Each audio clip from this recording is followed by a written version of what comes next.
as kids stick with us. And often they have the faces of the people that we love and admire all over them. Their guidance, their sayings, their rules, they're still in our heads. We were taught to be kind, to trust each other, and to treat each other nicely in that sandbox. And that guidance, those rules, are some of the most important that have guided us throughout all of our lives. They're also some of the best guidance for how to behave in business. The beloved companies grow by living those lessons. They get rid of practices that might inhibit employees' ability to deliver care or prohibit their ability to act in good conscience. They honor the human at the end of their decisions, build balanced relationships between customers, employees, and partners.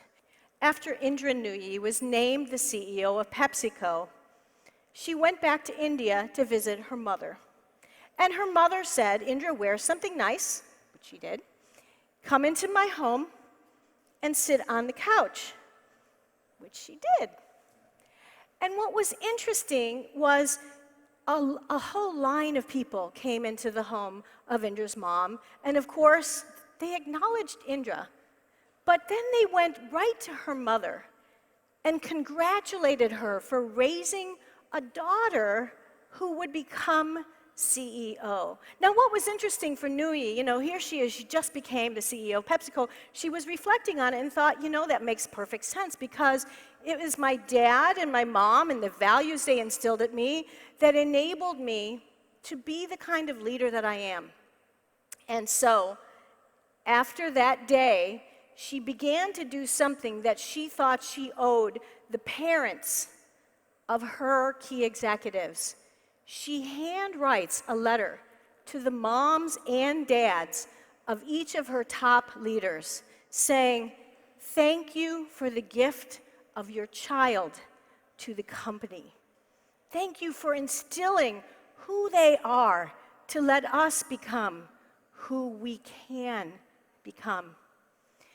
What Nooyi does and what all the best and beloved companies do is that they find people first whose values are consistent with their own, and then they enable them to thrive.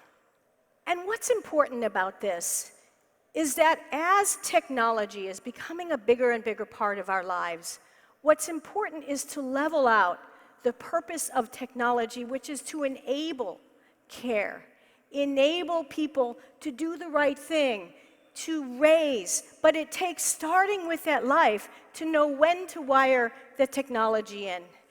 In 2010, Toby Cosgrove, the CEO of Cleveland Clinic, brought everybody together. There were thousands of them.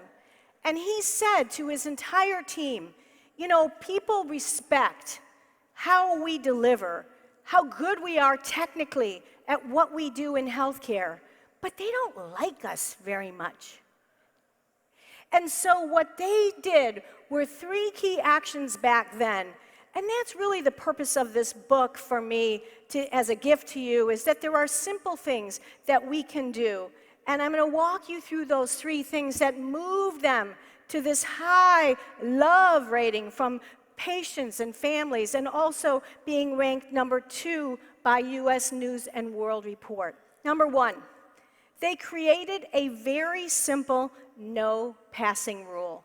What that means is that no matter who walks by a hospital room with that red call light on, you must go in and care for the human.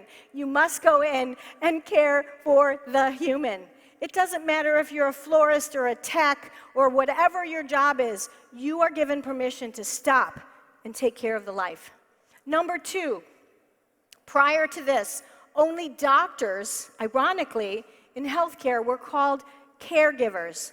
Now on everybody's card and job description, they have caregiver in their title.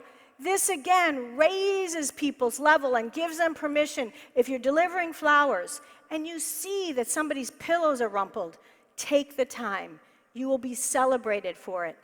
And number 3, they got rid of that crazy silo experience you have if you've ever been in a hospital or a family member's been in there, where you have to keep telling your story over and over and over and over again, depending on the doctor or the blood person taking your blood or the tech or the nurse. Instead, they do what they call rounding in the 360. They go as a unit and care for the whole life. When you care, you are cared back. So do you show up as a caring company? The beloved companies grow by proving with their actions that they have their customers' best interest in mind.